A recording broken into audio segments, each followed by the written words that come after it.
요한복음 6장 16절부터 29절까지의 말씀입니다. 신약성경 152쪽에 있습니다. 하나님의 말씀을 받들어 읽겠습니다. 저물매 제자들이 바다에 내려가서 배를 타고 바다를 건너 가버나움으로 가는데 이미 어두웠고 예수는 아직 그들에게 오시지 아니하셨더니 큰 바람이 불어 파도가 일어나더라. 제자들이 노를 저어 10여리쯤 가다가 예수께서 바다 위로 걸어 배에 가까이 오심을 보고 두려워하거늘 이르시되 내니 두려워하지 말라 하신대 이에 기뻐서 배로 영접하니 배는 곧 그들이 가려던 땅에 이르렀더라. 이튿날 바다 건너편에 서 있던 무리가 배 한 척 외에 다른 배가 거기에 없는 것과 또 어제 예수께서 제자들과 함께 그 배에 오르지 아니하시고 제자들만 가는 것을 보았더니 그러나 디베라에서 배들이 주께서 축사하신 후 여럿이 떡 먹던 그곳에 가까이 왔더라. 우리가 거기에 예수도 안 계시고 제자들도 없음을 보고 곧 배를 타고 예수를 찾으러 가버나움으로 가서 바다 건너편에서 만나 라비어 언제 여기 오셨나이까 하니 예수께서 대답하여 이르시되 내가 진실로 진실로 너희에게 이르노니 너희가 나를 찾는 것은 표적을 본 까닭이 아니요 떡을 먹고 배부른 까닭이로다. 썩을 양식을 위하여 일하지 말고 영생하도록 있는 양식을 위하여 하라. 이 양식은 인자가 너희에게 주리니 인자는 아버지 하나님께서 인치신 자니라. 그들이 묻되 우리가 어떻게 하여야 하나님의 일을 하오리이까? 예수께서 대답하여 이르시되 하나님께서 보내신 일을 믿는 것이 하나님의 일이니라 하시니 아멘. 선한 목자 되신 주님, 오늘도 저희들을 푸른 초장 쉴만한 물가로 인도하시고 저희들의 손을 꼭 붙잡고 엇나간 길, 왜곡된 길로 걷지 않게 하시고 진리의 길을 걷게 하심을 감사드립니다. 이 시간 주님의 진리의 말씀에 저희들 굶주려 있습니다. 그 음성을 들려주시고 말씀을 전하는 자나 듣는 모든 회중이 주님의 진리의 말씀 앞에 온전히 굴복하고 순종하고 그 말씀 경청하며 실행하는 그런 놀라운 영적 성장과 성숙이 있는 복된 시간이 되게 하여 주옵소서. 예수님의 이름으로 감사하며 기도하옵나이다. 아멘.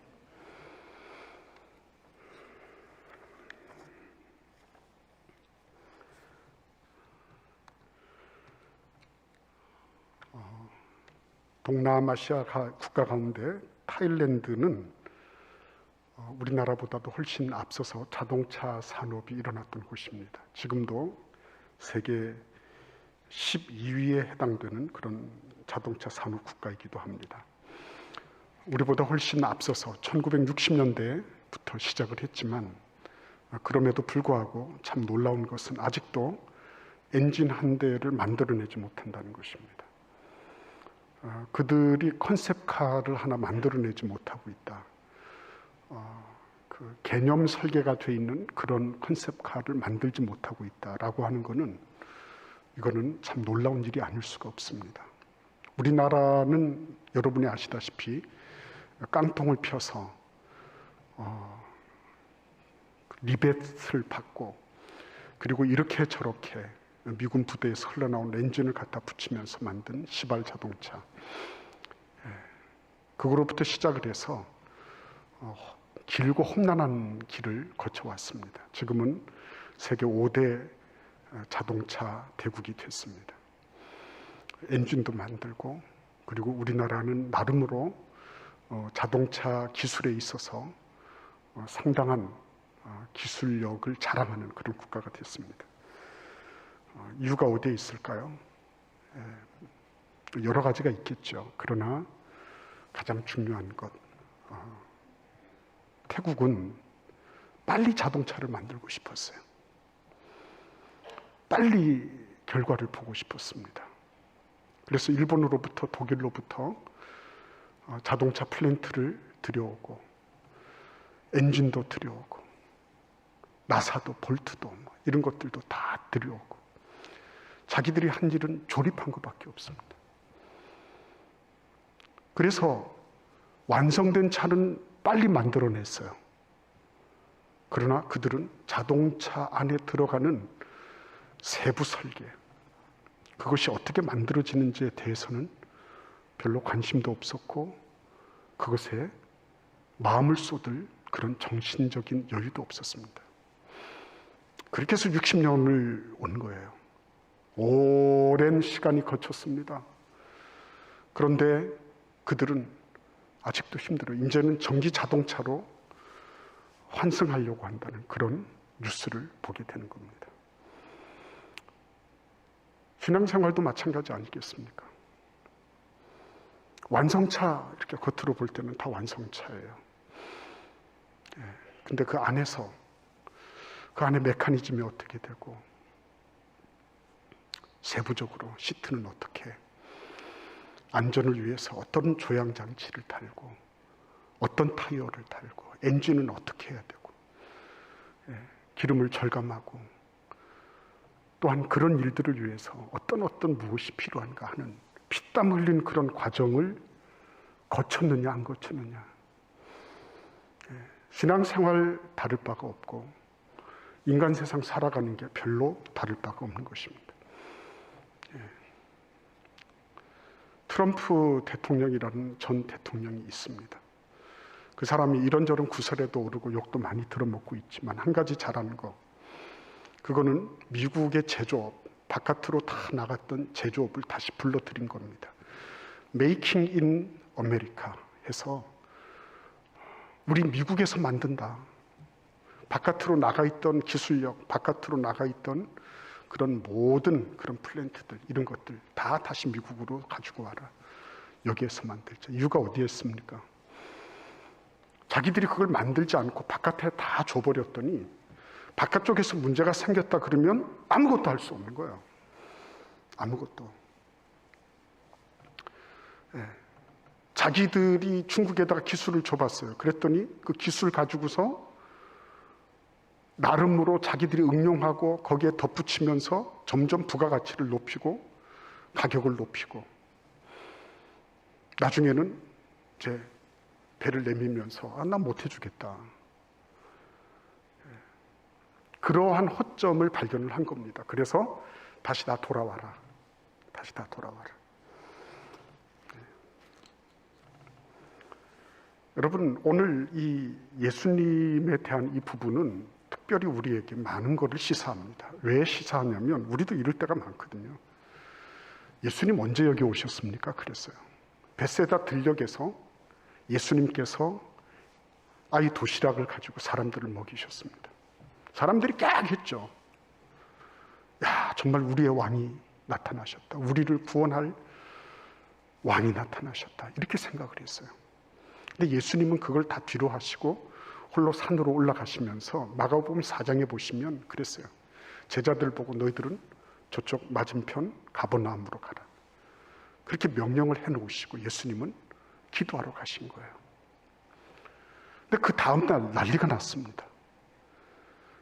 예수님도 베세다 쪽에 안 계시고 제자들은 어저께 배 타고 가는 거 봤고 그래서 당연히 없고, 그런데 사람들 사이에서 예수님을 막 찾았는데 소문이 들리기를 예수님이 가버나움에 나타나셨다는 거예요.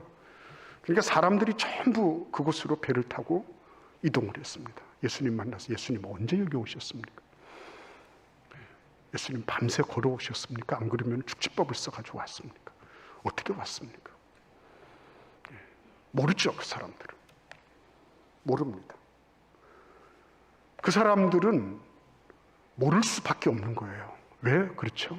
예수께서 정확하게 지적하셨습니다. 의표를 찌르셨어요. 너희들이 나를 찾는 까닭은 표적을 본 것이 아니라 떡을 먹고 배부른 까닭이로다. 그 무리들은 떡을 먹고 배불렀어요. 예수님 따라다니면 밥 먹는 건 보장되겠구나. 다른 건 별로 관심이 없습니다.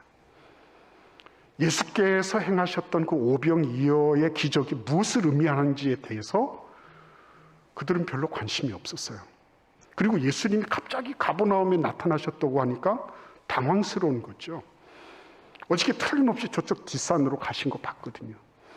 근데 오늘 가버나움에서 나타나셨으니까 배를 타고 가신 것도 아니고 어떻게 했는지도 모르는 거죠. 모를 수밖에 없는 것. 맨 먼저 그들은 예수님과 밀착 동행하지 못했습니다.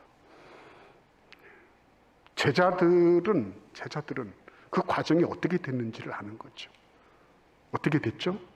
예수님께서 자기들이 그 풍랑이는 갈릴리 호수를 막 가로질러서 열심히 노를 젓고 있을 때 예수님이 물 위로 걸어서 오셨다는 거. 그거를 두 눈으로 똑바로 봤거든요. 예수님이 자연계와 그리고 이 인간계와 이 모든 영적인 세계를 다 다스리고 계시고 그 경계를 넘나드는 분이라고 하는 것을 제자들은 명확하게 봤거든요. 어떻게요?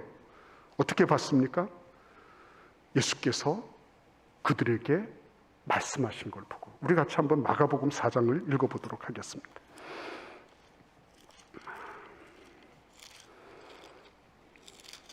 마가복음 4장 35절입니다.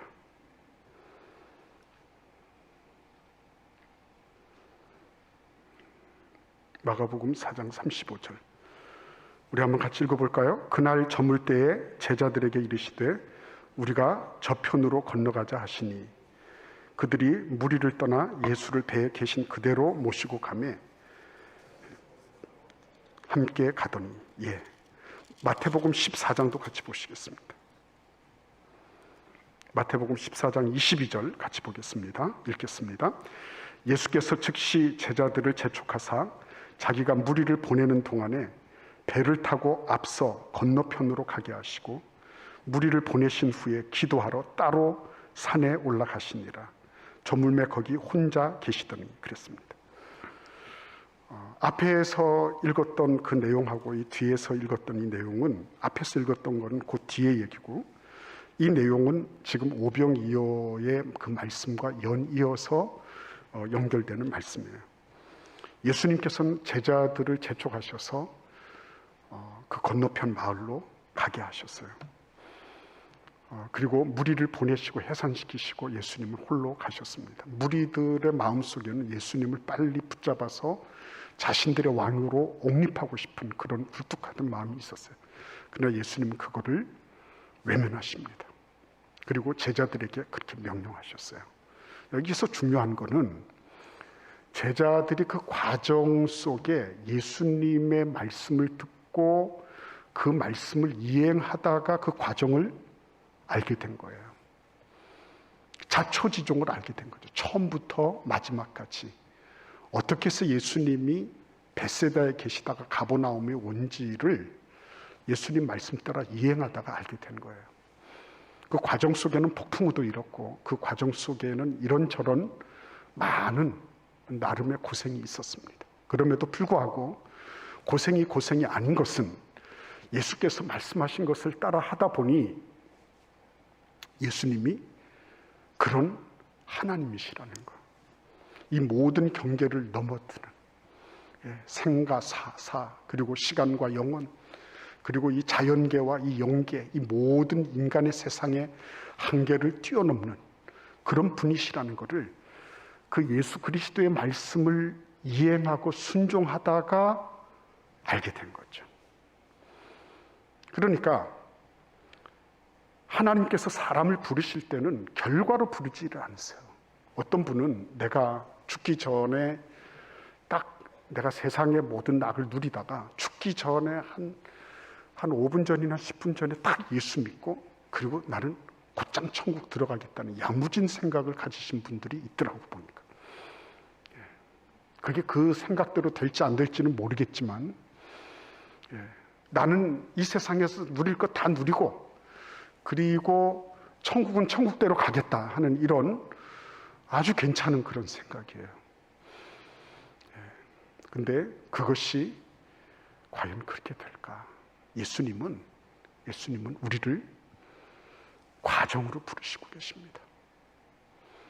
제자들에게 너희들 이거 떡 먹었으니까 여기에서 그냥 천년 만년 살고 지고 이렇게 말씀하지 않으셨어요. 과정에 동참하도록 부르시는 거예요. 그게 폭풍이는 바다일 수도 있어요. 그게 내가 생각하는 대로 쉽게 가지 않을 때도 있어요. 그럼에도 불구하고 예수님은 과정으로 부르시는 거예요. 그리고 그 과정 속에서 예수 그리스도가 원하시는 게 있는 겁니다. 여러분, 요한복음 5장에서 우리가 봤잖아요. 누가복음 5장에서 계속해서 고생하고 있었습니다. 베드로는 하루 종일 밤새도록 고생했는데 이게 잡히지를 않는 거예요. 물고기가. 낙심천만했죠. 근데 이제는 다 그물 싣고 집으로 돌아가려고 하는데 퇴근 준비하는데 예수님이 오셔서 자기 배를 타시고 그리고 그 바닷가에 모여있는 무리들에게 계속 말씀하시다가 깊은 데로 가서 그물을 내리라고 말씀하세요.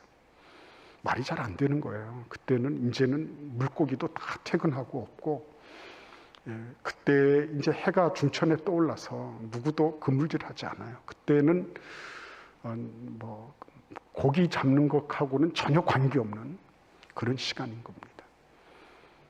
근데 예수께서 그렇게 말씀하시니까 베드로가 순간 갈등했죠. 순간 갈등했지만 베드로는 내가 밤이 맞도록 수고해서 얻은 게 없지만 예수께서 말씀하시니까 내가 그렇게 하겠습니다. 그리고 깊은 데로 몰고 간 거예요. 그물을 던졌습니다. 엄청난 고기를 얻었습니다.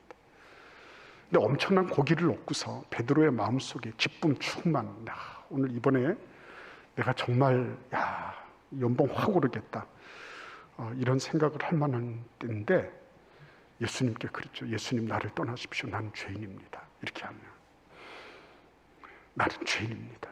뭐예요 이게, 지금 엄청나게 많이 벌었는데. 그러면 그 배 위에서 뭐 덩실덩실 춤이라도 춰야 될 것 아니겠습니까? 그런데 나를 떠나십시오. 그렇죠. 뭘 본 겁니까? 그 엄청난 그 물고기, 자기 배가 가라앉을 만큼의 그런 물고기를 처음 잡아놓고 베드로가 뭘 한 거예요? 거기에서 그 표적을 보고 그 표적을 일으키신 예수님을 만난 거죠.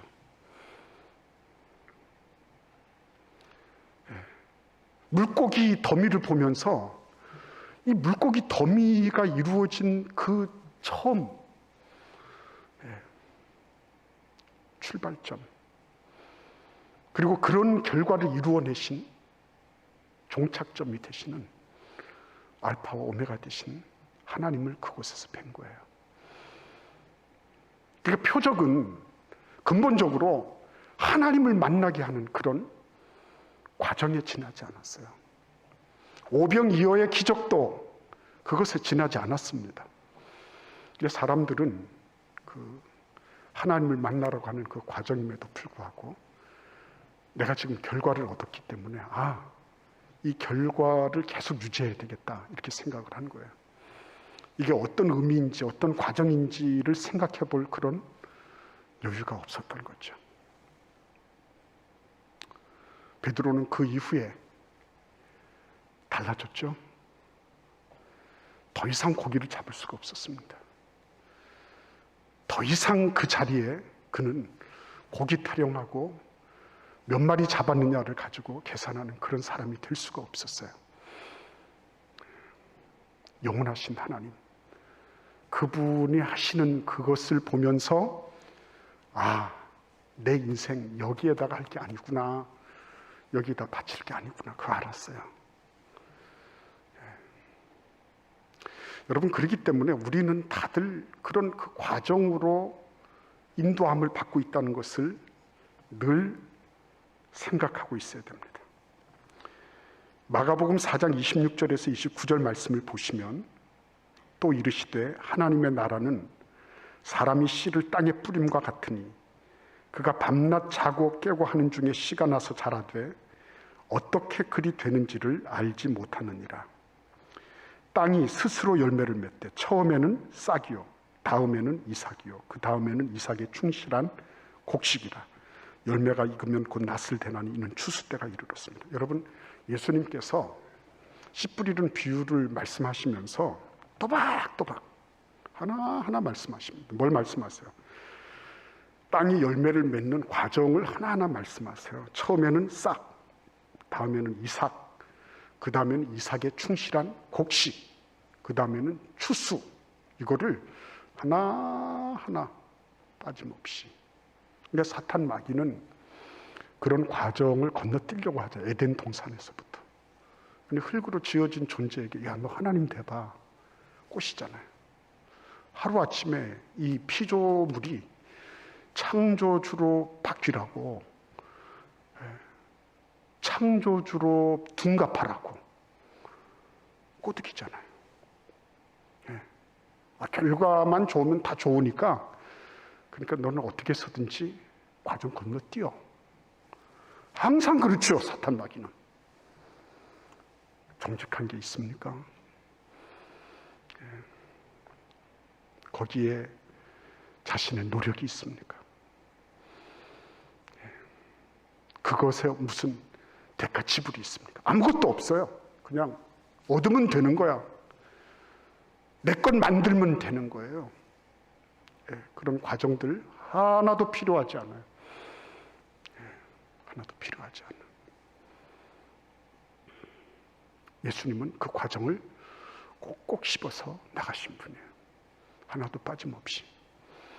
예수님의 공적 사역은 일반적으로 3년여라고 얘기를 합니다. 그러나 예수님이 베들레헴에서 나셔서 그가 공적 사역에 나오시기까지 30년을 인생의 과정을 꼭꼭 밟으셨다는 것을 우리는 기억해야 됩니다. 공적 사역 3년에 비해서 예수님이 걸어가신 인생의 경험, 인간의 세계를 경험하시고 체험하시고 인간의 모든 아픔과 상처와 죄악에 뒤대이는 그 모든 것들을 예수님이 몸소 느끼시는데 30년 걸렸습니다. 예수님은 그 30년의 세월을 낭비했다고 생각하지 않으세요. 예수님은 그 30년의 세월을 아낌없이 투자하신 것입니다. 3년의 공적 사역을 위해서. 저도 그래서 생각하는 겁니다. 나는 과연 그렇게 하고 있나? 나는 설교 30분을 위해서 300분을 나는 투자하고 있나? 내가 어떤 사역을 위해서 그의 10배 되는 그런 과정을 나는 거치고 있나? 아니더라고요. 내가 도둑놈 심보를 가졌더라고 보니까. 빨리 결과를 얻으려고 하고.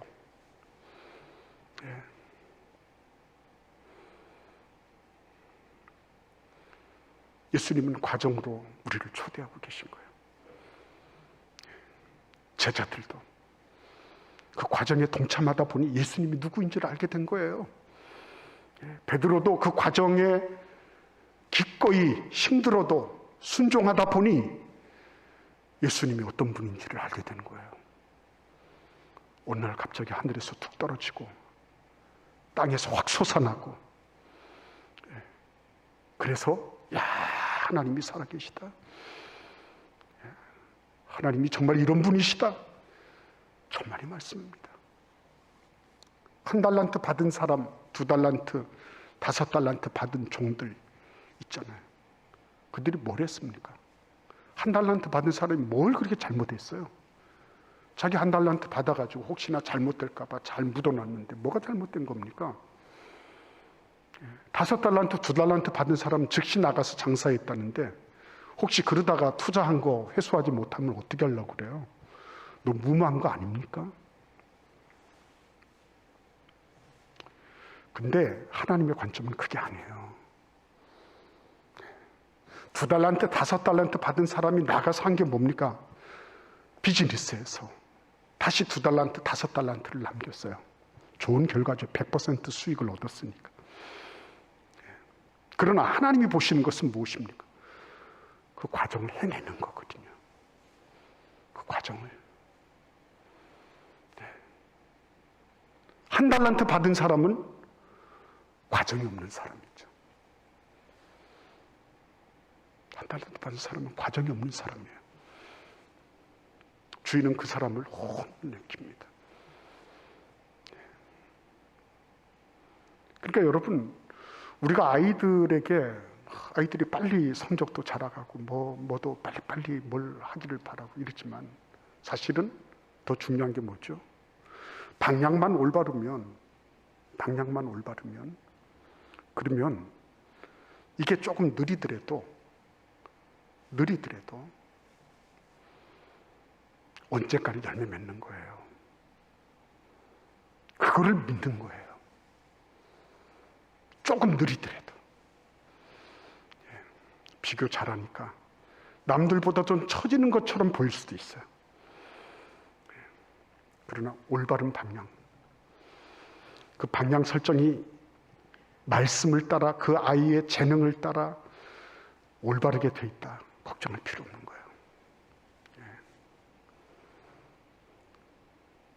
그러니까 그 과정을 견뎌내지 못하고 과정에 부르심을 입었다고 하는 그러한 하나님이 나를 그곳으로 부르셨다고 하는 걸 잊어버리면 그러면 결과에 목맬 수밖에 없어요. 결과 안 나오나? 언제까지 기다려야 돼? 넌 왜 이렇게 느리니?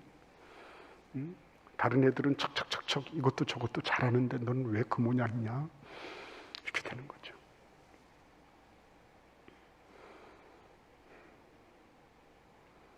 예수님은 철저하게 과정을 말씀하십니다. 과정으로 부르실 때 예수님이 우리를 결과로 부르지 않으시고 과정으로 부르셨다고 할 때 이런 게 있습니다. 고린도전서 3장 6절에서 7절 말씀입니다. 나는 심었고 아볼로는 물을 주었을 때 오직 하나님께서 자라나게 하셨나니 그런즉 심는 이나 물 주는 이는 아무것도 아니로되 오직 자라게 하시는 이는 하나님뿐이니라. 자라게 하시는 분은 하나님, 결과를 주시는 분은 하나님이시라는 거예요. 심는 이나 물 주는 이가 아무것도 아니라고 겸양지사로 말을 했지만 그러나 심는 것과 물 주는 그 과정이 결과까지 이르지는 않은 거예요. 결과를 염두에 두고 내가 이렇기 때문에 한다는 것이 아니라 그 과정에 충실할 거예요. 심는 거에 충실하고 아볼로는 물 주는 것에 충실하고 그러나 하나님은 그 결과를 이루시는 분이시다.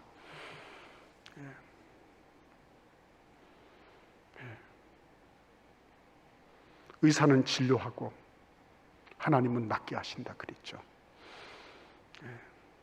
의사는 치료해요. 그러나 낫게 하시는 분은 하나님이시다. 그러니까 과정에 충실한 것이 반드시 결과에 이르지 않을 수 있어요. 그러나 방향이 똑바르면 되는 거예요. 예수님은 십자가에 달려 돌아가실 때 다 이루셨다 그랬어요. 다 이루었다. 뭘 다 이루었습니까? 뭐 병든 자가 없고 귀신 들린 자가 없고 모든 사람이 다 구원받았나요? 아니잖아요. 여전히 그런 일들은 있어요. 뭘 다 이루었습니까? 하나님께서 인류를 구원하시는데 필요한 모든 조건들, 영원한 단번에 영원한 제사를 드리신 흠없고 점없는 이 어린 양이신 예수님 단번에 제사를 드리셔서 영원한 구원을 이루셨다. 그게 다 이루신 거예요. 그러나 여전히 안 믿는 사람도 있었고 병든 사람도 있었고 가난에 시달렸고 여전히 수많은 사람들이 그러고 있었어요. 그러나 예수님은 다 이루셨다 그리고 십자가에 죽으시고 부활하신 거예요. 그러면 정말 다 이루신 겁니까? 이루었죠. 이루어지고 있는 거죠. 어떻게 해요? 예수님은 바톤을 성령님께 드렸거든요. 내가 사는 동안에 모든 것을 다 봐야 된다. 그런 욕심이 어디 있습니까? 그럴 수 있으면 참 좋겠지만 그러나 내가 그것을 다 보지 못한다 할지라도 멀리서 보고 기뻐했잖아요. 아브라함은 그의 씨 가운데서 인류를 구원하실 메시아가 오실 것을 멀리서 바라보고 기뻐하다가 그러다가 하나님 나라로 갔거든요. 방향이 올바른데 왜 걱정합니까? 내가 간 것만큼 유익한 거죠. 방향이 선명한데 내가 왜 그것 때문에 나는 왜 열매를 못 얻을까? 그럴 필요가 없지요. 그 선명한 방향성을 따라 또 누군가는 뒤를 이어서 갈 것 아니겠어요? 나는 나만큼 하면 되는 거예요. 나에게 주어진 만큼 올바른 방향성을 따라 그 과정에 동참하고 있으면 되는 거예요. 그러면 때가 되면 하나님이 이루실 거예요. 뭐가 걱정입니까? 나머지는 하나님께 맡겨드리는 거고, 예수께서 성령님께 바톤을 드린 것처럼 나도 성령님께 맡겨드리는 거고, 그래서 나에게 주어져 있는 과정에 난 충실히 주님의 손을 붙잡고 가는 거예요. 왜 이 인생에서, 이 세태 속에서 모든 걸 다 이루어야지 되는 것이라고 생각할까요? 그럴 필요가 하등 없는 것입니다. 예수님은 그러므로 우리에게 그 과정의 중요성을 빌립보서 2장 5절 이하의 말씀을 통해서 증거해 주셨어요. 하나님과 동등됨을 취할 것으로 여기자는 사람의 모양으로 나타나셨다. 근데 그 사람 가운데서도 다시 죄 있는 모습으로 십자가를 지시고 거기에서 죽으시고 장사까지 지내시고 그 다음에 다시 부활하셔서 하나님께서 일으켜 주셔서 가장 높은 곳으로 올라가셨다. 그러니까 예수님은 인간이 할 수 있는 모든 사이클, 인간이 거쳐야 되는 모든 단계들을 다 하나하나 꼭꼭 씹어서 지나신 거예요. 그 어느 하나도 대충 해서 넘어가시거나 슬쩍 피해 가시거나 돌아가시거나 이렇게 하지 않으셨어요. 꼭꼭 씹어서 가셨습니다. 비록 그것이 고통스러운 길이라 할지라도 십자가의 길도 꼭꼭 한 걸음도 흐트러짐 없이 넘어지고 자빠지고 구레네 시몬의 도움을 받기까지 하셨지만 그럼에도 불구하고 그분은 십자가의 길도 다 완주하셨어요. 죽음의 골짜기도 다 끝까지 다 가셨어요. 당신이 걸어야 될 그 길을 예수님은 꼭꼭 하나도 흐트러짐 없이 다 걸으셨어요. 그런데 그곳에서 뭐가 있는 것입니까? 그곳에 하나님의 놀라운 계시가 있는 거예요. 하나님이 나를 만나주시고 표적도 보여주시고, 그래서 그 표적을 통해서 그 크신 하나님을 만나고 뵙고 그분의 그 크신 은혜와 사랑을 내가 누리고 그렇게 가는 거죠. 사도행전 1장 21절에 보시면 예수님이 승천하신 다음에 보궐선거하는 게 나와요. 이렇게 기록되어 있어요. 이러함으로 요한의 세례로부터 우리 가운데 올려져 가신 날까지 주 예수께서 우리 가운데 출입하실 때에 항상 우리와 함께 다니던 사람 중에 하나를 세워 우리와 더불어 예수께서 부활하심을 증언할 사람이 되게 하여야 하리라 그러셨어요. 주 예수께서 우리 가운데 출입하실 때 항상 우리와 함께 다니던 사람이었어요. 그 과정에 함께 했던 사람, 그 사람이 가룟 유다를 대신해서 이제 새로운 12제자의 수에 가입할 것이었습니다. 과정에 동참한다는 것은 결과의 영광 그 이상으로 중요한 거라는 걸 알게 됐죠. 결과가 좋아야지 좋습니다. 천만의 말씀이에요. 그 과정에 충실한 것, 과정에 충실한 것. 여러분, 우리도 다 과정을 거치고 있어요. 어떤 분은 영적으로 시작의 끝을 보고 있는 분도 있을 거고요. 어떤 분은 시작의 시작을 하고 있는 분도 계실 거예요. 어떤 분은 마지막 끝자락에 시작을 하고 있는 분도 계실 거고, 끝자락의 끝에 와 있는 분도 계실 거예요, 영적으로. 어떤 분은 그 중간 어느 지점에서 지금 클라이맥스를 향하여 가고 계신 분도 계실 것입니다. 아무튼 우리는 과정 속에 있습니다. 그리고 그 과정 속에서 우리 예수님은 우리를 만나기를 원하세요. 그 과정 속에서 우리를 부르시는 거예요. 그 과정 속에서 우리가 그분의 말씀을 따라 이행할 때 나타나는 엄청난 일들, 그죠? 엠마오 도상에서도 마찬가지였잖아요. 그들은 예수님이 함께하고 계셨지만은 예수님이 안 계신 것처럼, 예수님의 존재가 예수님의 부재인 것처럼 느끼면서 걸어가고 있었단 말이에요. 예수님이 한창 말씀을 풀어주실 때야 비로소 그들의 눈이 열리고 귀가 열리면서 예수님인지 알아봤어요. 그렇죠? 근데 중요한 건 뭡니까? 그 과정에 함께하고 있었다는 거죠. 예. 너희가 내 안에, 내가 너희 안에. 가지가 나무에 붙어 있는 것이 그게 뭐예요? 결국은 승리하는 거예요. 그게 결국 승리하는 겁니다. 오늘 우리는 이 모든 게 과정이거든요. 예. 과정에서 내가 하나님 앞에 올바르게 말씀을 따라 정직하게 순수하게 그 말씀을 순종해 나간다. 그거는 너무 큰 영광이죠. 우리 인생의 과정 속에서 이 풍랑이는, 이 요동치는 이 경랑 속에서 예수 그리스도의 말씀을 따라 이행하고 있다고 하는 것처럼 영광스러운 일이 어디 있어요? 그것처럼 인간에게 그저 이 한낱 이 보잘것없는 이 흙으로 빚어진 이 단백질 덩어리, 이게 감히 살아계신 하나님의 말씀이 육신이 되어서 우리 가운데 오신 그 예수 그리스도를 내 삶 속에 체현해내고 있다. 이것처럼 영광스러운 일이 어디 있어요? 감히 인간이 말이죠. 그래서 그 과정 속으로 우리는, 여러분이 어떤 사업을 하시든지 어떤 비즈니스를 하시든지 어떤 직장을 다니시든지 어떤 관계를 맺고 있든지 좀 과정이거든요. 그 과정 속에서 내가 예수 그리스도의 말씀을 붙잡고 그분의 음성 듣고 움직이는 거죠. 그 놀라운 영광, 그 영광의 자리로 우리를 참여케 하고 계신 거예요. 결과는 나한테 맡겨라. 열매는 내가 주는 거다.